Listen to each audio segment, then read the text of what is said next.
Hey guys, Chaps here, and I wanted to take some time to go over the latest Gear in the Machine podcast.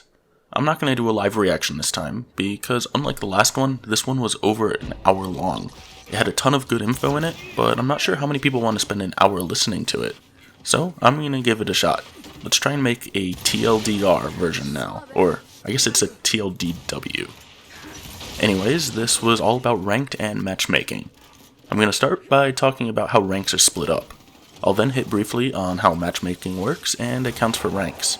And then the main topic is going to be around how the game actually determines where you fit in ranked. Let's start with how ranks are divided. Really, it comes down to skill points, which are on a scale of 0 to 20,000. If there were only 20,000 people playing, the worst player would be a 0 and the best would be 20,000. Being that there's more than 20k people playing, there's some overlap. But basically, you find your individual skill points fall somewhere on the line of 0 to 20,000. The next layer on top of this is your visible rank. We don't know if the bell curve used for this is a perfect normal curve, but let's assume it is. In the video, they put a normal curve over top of the line, and then split it into ranks. This kind of shows the amount of people that fit within each rank. There's a lot more silver and gold, but less bronze or onyx, and then diamond and master are tiny in comparison. In reality, this normal curve over top of the 0 to 20k line doesn't really do it justice, so let's just put the tick mark straight on the line. If we zoom in here, we can look at our individual ranks. We see that they're broken up into tiers. This gives you more granularity of where you sit within your rank. These are your silver 1, silver 2, silver 3 type things. On top of that, you get more granularity by it telling you what percentile you are within that tier. So here maybe I'm in the top 25% of silver 2 players. But really, the main takeaway here is that it all boils down to skill points. More skill points equals a higher rank. Okay, so with that basic stuff out of the way, let's quickly hit on how matchmaking works. And yeah, this is going to be a super high level thing here. When searching for a match, there are 3 main aspects that the game is going to consider. The 2 main ones are your connection, i.e. your ping, and your skill rating. The other variable is search time, or how long it's taking to find a match. Imagine you have a threshold for ping and skill rating. I'm making numbers up here, but let's assume that it starts at 50 ping and 90% skill match. After some time has passed, if a match still hasn't been found, that may mean that some of the restrictions are too tight. In order to find something, the connection tolerance, the skill tolerance, or even both might need to relax a little bit. Over time, both of these will relax until eventually a match is found. There is a limit though. Again, I have no idea what these numbers are, but let's say that the match has been searching for too long. The skill match thing will never go below 60% match, or ping will never go above 250. Again, made up numbers. Once it reaches this point, it's going to continue to search, but it's not willing to relax those parameters anymore, or else it would lead to worse match quality. This basically gives TC some variables to play with. Not only can they change the cap or limit on these settings, but they can change the rate at which they relax. But now let's assume you found a match. What happens next? Well, the game makes a pool of all 10 players. It then looks at the skill value associated with all 10 of those players and finds the best possible combination to make even teams. It does this by looking at skill points for each team and totaling them. I'm going to use the example they had in the video, which is on a scale of 1 to 20 instead of 1 to 20,000, but you get the point. So let's see how these teams stack up. As you can see, the blue team has 24 points, and the red team has 23 points. This means that the game is going to predict the blue team to win, but just barely. It wouldn't be too surprising if the game ended up 5 rounds to 4 or something like that. One thing that's not discussed in the video, but I've seen them mentioned previously, is how party size comes into effect. Let's say this red team has 2 solo dudes, but these last 3 are partied up, and the entire blue team are solo queuing. I have no idea how the game actually does it, but it's going to account for that, and assume that the skill rating on the red team is a little bit higher. So while that party is actually a 5, 3, and 3, so totaling to 11, maybe the game's going to assume that they're a 13 or something. If this were the case, it would actually expect the swarm team to win. Again, these are just made up numbers, and I have no clue how it actually works, but I imagine it's something along those lines. But let's just ignore that for now. Okay, so they play the match, and let's say swarm side actually wins. We know how they were ranked going into things, and that's how the game expected them to play. If they were playing 100% ideal, if they didn't go off and play absolutely amazing this game, or if they didn't get distracted or underperform or something, that is how the game believes they should have performed. But some people did better than expected, and others did worse probably. So if we look at how they actually performed, it would look more like this. That's cool, but how are the skill points actually affected? Well, it's not fair to do it purely on a win-loss basis. I mean, is it really fair for this guy to rank up just as much as this guy? At the same time, should this dude really be punished even though he hard carried the team? You also can't really do it purely based on performance. Yeah, sure, this guy carried his team, but they lost. The end goal is to win, so surely win-loss needs to come in there somewhere. Something else that was brought up here is that the pool needs to be treated as a whole, or Dana said something like it needs to be treated like a pie. If one person gains points, those need to come from someone else. If we think of each person as a slice of the total pie, the size of their slice varies depending on how many points they come in with. It totals up to 100% of the pie. When they come in, they're a full pie. When they leave, we still need the full pie. We can't have 90%, and we can't leave with 110%, we need exactly 100%. That said, obviously the distribution of slice size can change. Personally, I'm not entirely sure how I feel about this. I think there might be some inherent flaws in this mentality. I think it might be something where they need to look at the entire game's population every hour or so in terms of a full pie and not each individual game, but I haven't really given it that much thought. Either way, it comes down to a tricky question to answer. Obviously you want to include the win-loss stuff, and you want to include individual skill. But how are these things calculated? Let's start by taking a look at the post-match skill breakdown. And yes, this is going to be an overly simplified version. We all know this lovely round-by-round thing that shows you how many points you gained or lost, right? What actually goes into that, though? Well, the game expects you to deliver a certain number of points. How it determines this? I have no idea. But let's assume it's based on your personal skill points and how you match up to the other team. So let's use the example they had in their video and assume that the game expects you to produce 500 skill points. What it's actually doing is on a round-by-round basis, it's calculating a score for you.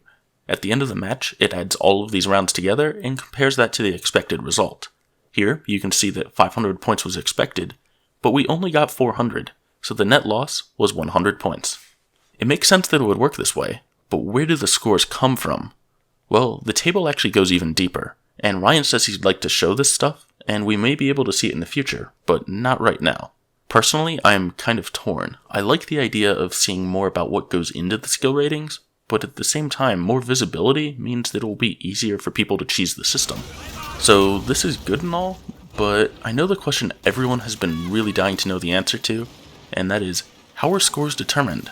Or how is a win or loss considered compared to individual performance, and all of that fancy stuff? Well, there really isn't an easy answer to that. The importance of each variable changes between game modes, and not only that, but it actually changes over time as the algorithm learns. I'm also going to note that Ryan says he'd like to increase the number of variables that the game looks at. The current system has a very limited scope. I believe he says it just looks at win-loss, kills, deaths, and caps. Another very important note here is that the weighting of how important each of these things are doesn't necessarily align with scoreboard points. For that reason, you could easily get MVP in a match by having the highest score, but when it comes to what the algorithm is actually looking for, you may have actually not scored very well. I mentioned that the importance of these variables changes over time, so how exactly does it do this? The short answer is machine learning, but let's look at what that means. In a very simplified world, the game looks at the player's skill points. Those then feed into this black box of machine learning. From that, the game should be able to predict the outcome. If the outcome is wrong, the algorithm may need to do some adjustments. So let's zoom in on this black box of machine learning and see what it's actually doing. When player data comes into the box, it basically gets passed through a layer of knobs. These knobs can tune how important something is and creates an algorithm. For example, let's say that this knob is the importance of kills. If it turns out that kills are extremely important in reaching the desired outcome, which would be a win, maybe this knob is going to get cranked up a lot. Every match that is played feeds data into this learning algorithm. It can then compare what is expected to what actually happened. Through doing this thousands, or probably millions of times, it can slowly tune these knobs. Once perfectly tuned, it should be able to look at the data coming in and 100% predict the outcome every time. Obviously, nothing's going to be that ideal, but it should get pretty close. An interesting result of this is that as players adapt, so does the algorithm. Let's say that players find that kills are extremely important for your rank in King of the Hill. Maybe that knob is set really high, and the caps knob is set pretty low. Well, eventually the game's going to realize that The people with the most kills aren't actually consistently winning. In fact, it's the people who are capping more that are doing more winning. This will cause the algorithm to shift, and caps are going to start to be worth more, and kills are going to start to be worth less.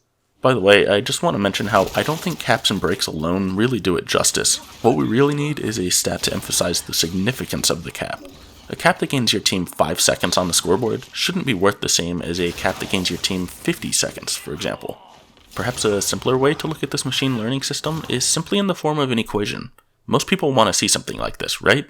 I mean, this would be a really simple solution, yeah? Well, TC knows that nobody can accurately determine what each of these variables should be. So instead, what the machine learning is doing is that it's constantly trying to tune these until it finds the perfect equation. Ideally, it's not only trying to change what these variables are, but it's also changing the shape of the equation. The black box of machine learning is taking all of the known inputs and trying to come up with some crazy equation for how to accurately predict outcomes. And then, it gives you a score based on that. Again, I want to emphasize here that TC is not controlling these knobs. Machine learning does it, so it's constantly being changed. And that's why the coalition can't give a simple answer of kills are worth this much, and winning is worth that much. As you can see, there's no simple solution. Thinking about it may seem simple, but I'm sure that getting it executed correctly is no easy task. The last main point I want to bring up in this video is about quitters. If someone quits, it really just throws the whole thing off. Let's look at 2 simple examples. If your teammate quits, then everyone on your team needs to instantly do 20% better to stand a chance of winning. Your individual performance still may be good, but you're going to take a hit for the loss. In addition, it's now going to be harder to perform well because the other team has such an advantage. It's going to be harder for you to get those kills because they have more people. So not only are you taking a hit for the loss, but your personal performance is probably also going to be taking a hit because it's harder for you to perform. Now let's look at the other side. The other team needs to compete for kills and caps now. If the other team wins too quickly, the players don't have enough time to build up their personal performance score that the game is expecting. This means that it's possible for a quitting player to not only negatively affect the team that they quit on, but also negatively affect the score for the team that won. Honestly, I think this whole quitter situation needs to be reevaluated, but we'll see what TC comes up with. I don't think we can do something where we just nullify all the stats from the game if someone quits, but I'd say even the coalition would agree that what we have right now just isn't cutting it. So let's recap. Skill points are set on a scale of 0 to 20k, with 20k being the best player in the world. When matchmaking, the system considers your skill, your connection, and your matchmaking times. Once a match is found, teams are created based on skill, and predictions are made.